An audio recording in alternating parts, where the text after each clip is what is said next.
You will see a schedule button on your dashboard after successfully logging in. Click Schedule button. After clicking, you will see your pre-scheduling information based on first come first serve according to your payment. To schedule your exam, choose City. Then choose Exam Center.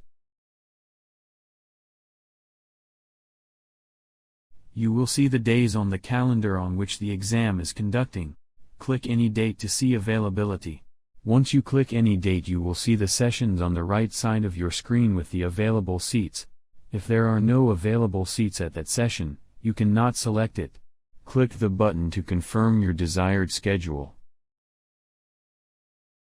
Click Yes button to confirm.